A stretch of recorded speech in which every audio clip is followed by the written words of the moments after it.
Hi, good afternoon. Welcome to the Trade Decorator Festival. This afternoon, we're going to be bringing you a discussion on world-class apprenticeships in painting and decorating. As part of the Trade Decorator Festival, I met with Mike Swan, who's the Curriculum and Quality Leader at Dundee and Angus College and WorldSkills UK Training Manager for Painting and Decorating. And I also spoke with WorldSkills UK squad competitors Lewis Boyle and Thomas Nowell, both of who are hoping to achieve team qualification to represent the UK in WorldSkills competition in Shanghai in October 2022. So, WorldSkills, what is it all about? Well, I was talking with Mike to discuss why skills competitions are increasingly playing a vital role in attracting young people to consider a career in construction and how they can be used to upskill apprentices and the wider workforce. So let's join Mike, Lewis and Tom now to find out how your organisation can benefit from Worldskills UK and its programmes.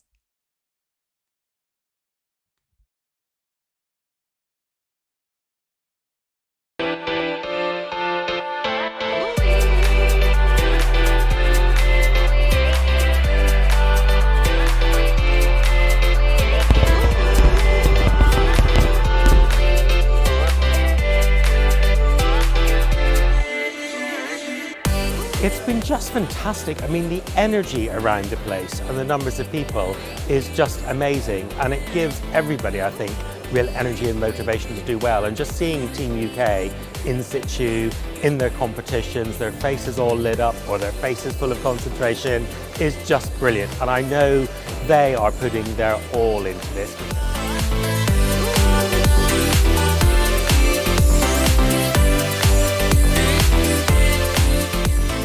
So this competition has brought out a side to me that I didn't really know I had before. So I've got quite a few ambitions now that sort of stemmed from it. The experience at this point has been amazing, really. It surprised me so much, to be fair. I was shocked at just the scale of it and how many people are involved. The best thing for me about being in WorldSkills has been all the training that I've had over the past 2 years. My confidence has just gone from there to there, and I now feel like I can start my own business. I love Worldskills UK because it just puts young people at the heart of a really important debate for the future of the economy and therefore the future of the country. Because it's about making sure young people have got the right future and giving them training opportunities through skills and technical education and apprenticeships and making sure they've got a voice in that. So Worldskills UK is all about giving them the opportunities to succeed. I am so proud of Team UK, I'm so proud of them all because I know how hard they've been working and I know how much they've put into it, and they motivate me by just seeing everything they're doing, and I couldn't be prouder of them. Can't even begin to describe how I'm feeling right now. Yeah, I'll not be able to put it into words, so there's no point in even trying. I have no words. I am I'm in shock still. Amazing, incredible. I've given up so much to just be here. To be able to walk away with the gold medal is just, it's just everything.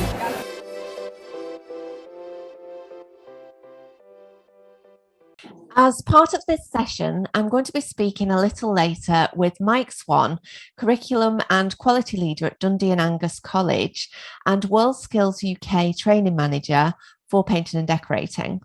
But first, I'm joined by WorldSkills UK squad competitors, Lewis Boyle and Thomas Nowell. Both are hoping to achieve team qualification to represent the UK in the WorldSkills competition in Shanghai in October 2022. Lewis and Thomas are both apprentice painter and decorators under Mike Swan's guidance for the WorldSkills programme. Can I come to you first, Lewis? Can you introduce yourself and who you work for? My name's Lewis Boyle, and I work for Bagnalls. Fantastic. And Thomas, a little bit about yourself? Hi, I'm Thomas Nowell, and I work for a company called SMW Painting Decorators in Cornwall. Okay, and how did you get involved in the skills competitions, Lewis? It was my college that put me through them, Leeds College of Building, where I did my apprenticeship. They obviously saw potential in me, and they've put me through a series of competitions across the UK. And then obviously it's just spiraled to become this. And Thomas, what about you? How did you get involved? Yeah, mine's very similar to Lewis's. In fact, my college signed me up for it. Okay. And what skills would you say you're learning that benefit your work and your future, Lewis? Everything that we're learning here really is to benefit our work and our future, really. Obviously, you've got your paper hanging, you've got your spraying, you've got your cutting in, you've got your timekeeping, which is quite a big part in the competitions because you've got so much stuff to do in such a little time. So everything really that we do is to benefit work and the future, really. And what about you, Thomas? What skills are you taking from the programme? Yeah, all of it really. You've got, yeah, like Lewis said, paper hanging, spraying, cutting in, the timekeeping. Yeah, pretty much all that here. Nutrition as well. Okay. And what excites you regarding the WorldSkills programme? Do you want to go first, Lewis? Just the opportunity to actually go and experience it, really. Obviously the goal is to get gold at WorldSkills, and yeah, just obviously making it this far out of so many people, and just to travel to Shanghai. Yeah, it's like a once in a lifetime opportunity, really. So it'd be stupid not to go and give it your all. It's quite an experience. What about you, Thomas? What are you looking forward to? I'm most looking forward to representing the UK if I get through in Shanghai. Thanks for joining me, guys. It's been great talking to you, and I'd like to wish you all the best in the forthcoming WorldSkills competition, and I hope that you make the grade and compete in Shanghai. Cheers. Thank you. Yeah.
So good morning, everyone, and thank you for joining us.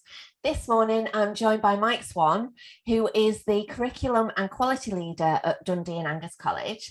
And Mike is also Training Manager and WorldSkills Expert for Painting and Decorating.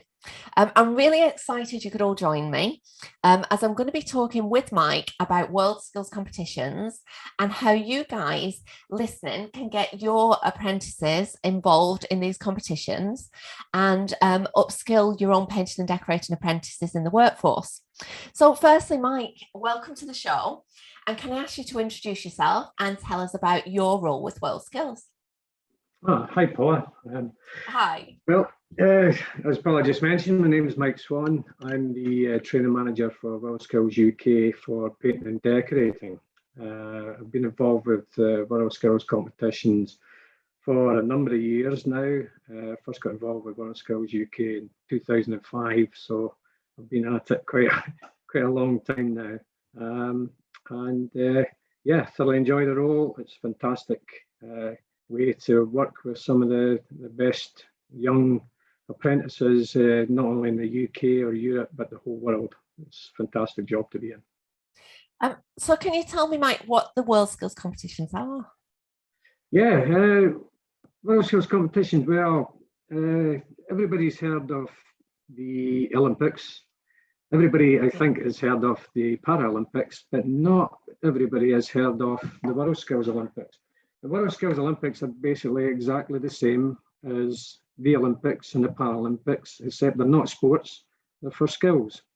Any type of skill you could possibly think of that gets taught in mainstream colleges, from traditional skills, construction skills like paint and decorating, carpentry and joinery, bricklaying, electricians, plumbers, to more modern skills that you see now that are coming on with cyber security, all your now modern computing type of industries and jobs. Any type of skill, it's exactly the same as that. It's just exactly the same as an Olympic sports competition, except it's skills. They've got an opening ceremony, a closing ceremony, and a medal ceremony. Exactly the same. It is really impressive. I did come down to the NEC and see one of the heats there, and it is amazing to see the level of skills. And like you say, the vast amount of subjects that people actually take part and compete in. So, I mean, with regards to painting and decorating, what are the skills sets required for WorldSkills Shanghai competition, for instance, in October? The skill sets are mostly all to do with your traditional paint and decorating techniques. You've got wallpapering. You've also got applying water-based paint systems to linear woodwork and trim. Applying water-based paint systems to doors, using high volume, low pressure spray system. You've also got applying freehand brushwork using and enlarging a specific design. You've also got a speed technique for speed application of water-based paint systems as well. And you've also got color matching in there and color harmony. And also you've got a free technique where competitors can design their own specific panel that they want to work on using recognized paint and decorating techniques and innovative paint and decorating techniques that might not have been developed yet. So from that point of view, there's quite a lot of skills and techniques involved. Yeah, it's quite extensive, isn't it, what they're actually testing on? And so, I mean, what sort of training is involved? What does the training program consist of, Mike, for a competition like this? The program consists mainly of a minimum of 60 days training. They get over normally a 2-year cycle once they make team selection. And not only do they get the paint and decorating skills training, they also get psychological training through working at Loughborough University with Olympic sports coaches. They also get that, and they also get nutrition as well, and they get training on health and fitness. Part of the competition, it's a huge competition over a 4-day period. They're going to do 22-hour competition over a 4-day period, so they've got to be physically and mentally fit, as well as have the skill level for your practical skills. They have to be physically and mentally fit to cope and under the pressures over a 4-day period. And in fact, the Olympic coaches that train us, they're exactly the same Olympic coaches that train the sports Olympics, UK Olympics team. They are quite in awe of us because they say a lot of the sports that they're training for are only sports that have got a short amount of time. For example, 100 meters is only 10 seconds they've got to perform for at their best, whereas we've got to perform, or the competitors have got to perform at their peak for 6 hours a day over a 4-day period. And they're like, wow, how can you keep that level of performance up? So not only do they get the skills performance, the skills level built up, but they also get their psychological and their physical health and nutrition as well. So there's a lot of training to get. I imagine that's essential. If you've got under that sort of pressure for that duration of time, It's Uh-huh. a lot to work Yeah. with, isn't it? Yeah. Yes. And what sort of support do you receive to help you deliver the training, Mike? I received fantastic support from on the sponsorship side from Crown Paints. Crown Paints have been incredibly generous with us. They supply all the tools, materials, and equipment that we need to do the training. It's quite extensive. I also get a lot of support from my own college, Dundee and Angus College. They supply the training facility that I need because I have to build training rigs for the competitors. So that space they provide for that. Not only do that, they provide time for me to be away from college while I'm training these competitors as well. So that support is fantastic for me, from Crown and Dundee and Angus College. Well, I mean, what challenges have you and the competitors faced during this competition cycle? Oh, this competition cycle, well, the obvious one's COVID. That's been a huge challenge for us. Oh, I hear that all the time. Yeah. Normally, yeah. Normally when we do a training cycle, we can travel to other countries and do what we term as international pressure tests, when we can enter our competitors in other countries' national and regional competitions. Then we can measure and gauge where they are on the world stage, come back, analyse their work, and then put in a training program to make the competitors improve and get better to a world standard. Because obviously we can't do that this time because we're not allowed, because of the travel restrictions. It's been very, very difficult to do that.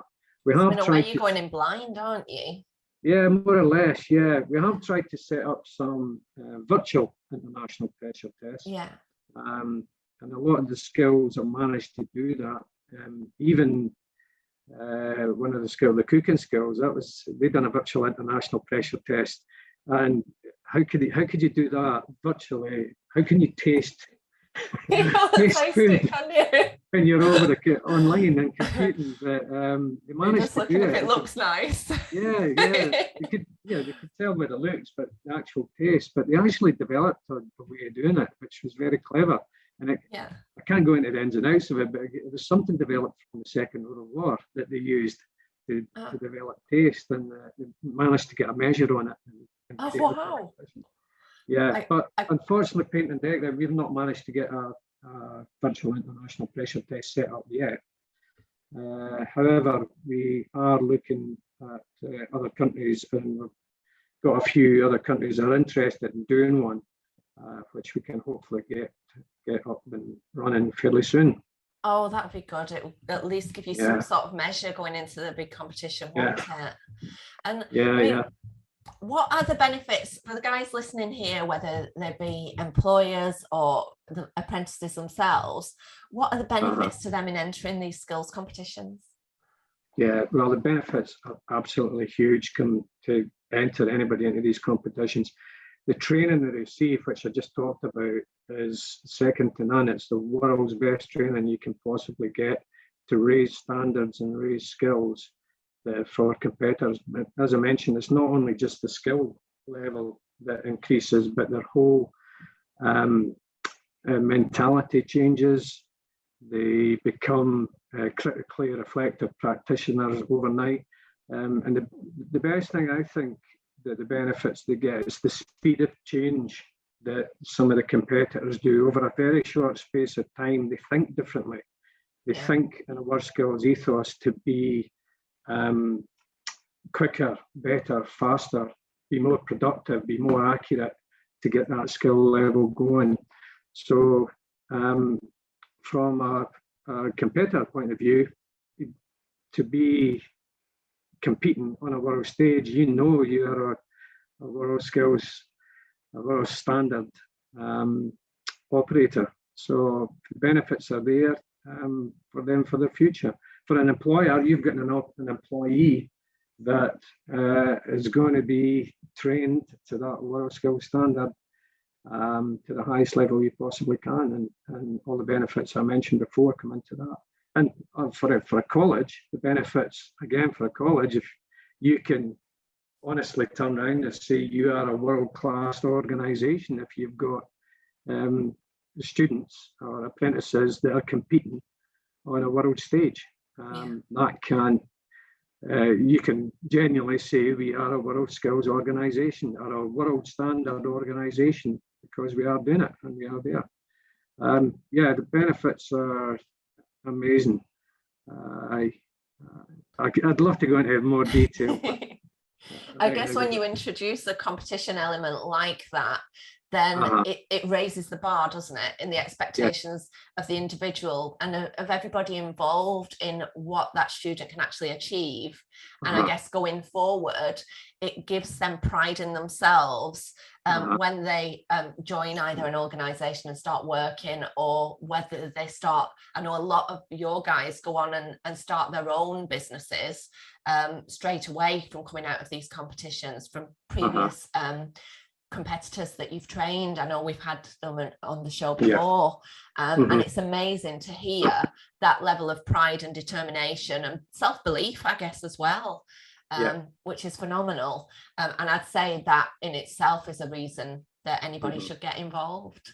It's good. You can also use it, certainly for employers and colleges. They can use it from a fantastic marketing point of view as well, because you can get the WorldSkills logo up on your vans and your liveries and any communications that you've got, just to sell the fact that you are a world standard organisation just by doing that.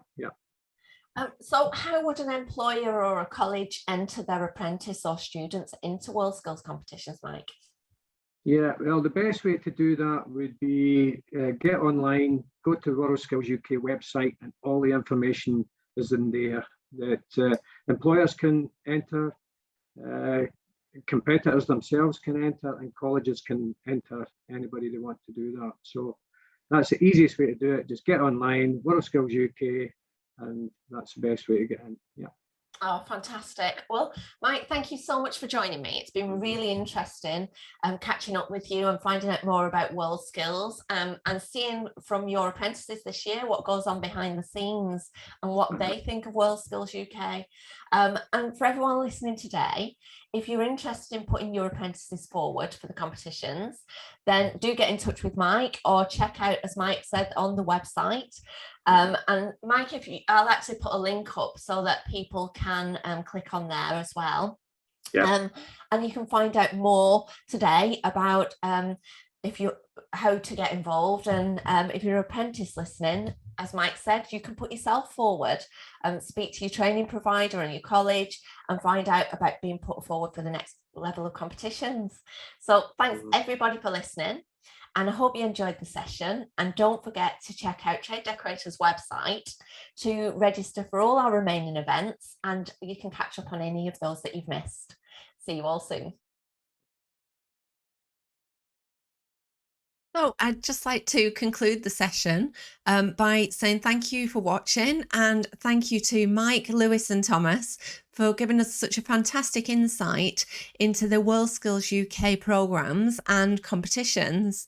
After this session, we do have one final session for the Trade Decorator Festival, which starts at 6:30 this evening, and it's our end of show, which is sponsored by Paintwell, and you do have an opportunity to win a Purdy Painter's backpack. I'm hoping you're all going to come along. We're going to have lots of fun. Grab a drink, come and join us. We're going to be talking about all things decorating, and we'd love you to share your stories with us. See you at 6:30.